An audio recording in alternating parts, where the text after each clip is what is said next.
What's up, everybody? Dan Warby with Keller Williams, West Ventura County here. Hope everybody's doing great. I was going to go show some land today, but my client was not as enthusiastic about tromping around in the mud in the middle of a rainstorm as I was.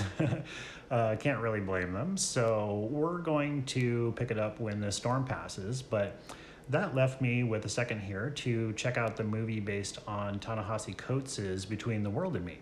I was lucky enough to catch him when he did a UCSB Arts and Lectures talk about comic books, which was great.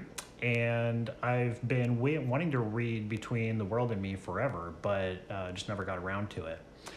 But I got a chance to sit down and watch the movie, and wow, it's super powerful. Part of that is the cast. I mean, Oprah Winfrey, Olivia Washington, Angela Davis, Angela Bassett. It's kind of hard not to have a little bit of gravitas there.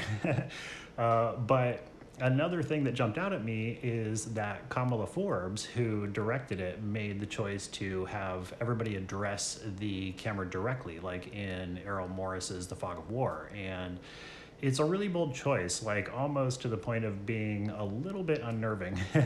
The book and the movie are basically a letter from Coates to his teenage son, all about him growing up in Baltimore, going to Howard, and his experience being black in this world. One of the things that was interesting to me was the physicality of his experience. He has this way of making you feel the visceral feeling of being in a particular body rooted in the real physical world, not the esoteric, ephemeral concepts and theory, but the tangible physical reality of it. It got me thinking about those times in my career I've come across like the stark physicality of racism in real estate, seeing property cannot be conveyed to a black person in like actual CC&Rs from a long time ago. Obviously, they aren't in effect or enforceable anymore, thank God, but there's something about seeing what we often bandy about as theory or concept in real estate as a real printed page, like filed with the city.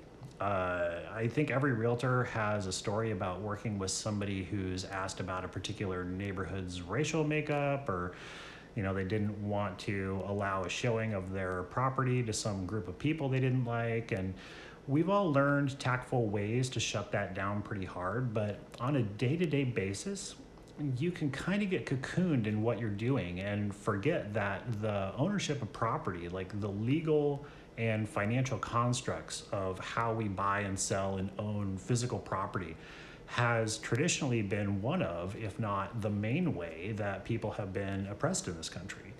I think it's important to remember that a lot of the modern housing infrastructure and city design we have today, what we buy and sell all day, stems from the creation of the FHA. And if you do a little bit of digging into how mortgage insurance was used to create the modern suburbs and inner cities, I think you'll find it was shockingly racist even by 1930 standards.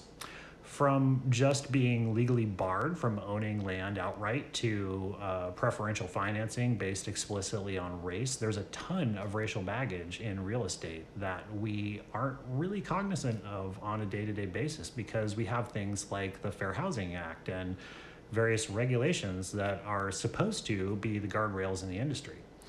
I guess Between the World and Me reminded me that it's super important for me to seek out and immerse myself in other perspectives and other experiences of the world as best I can, and to use filmmaking and books to do that.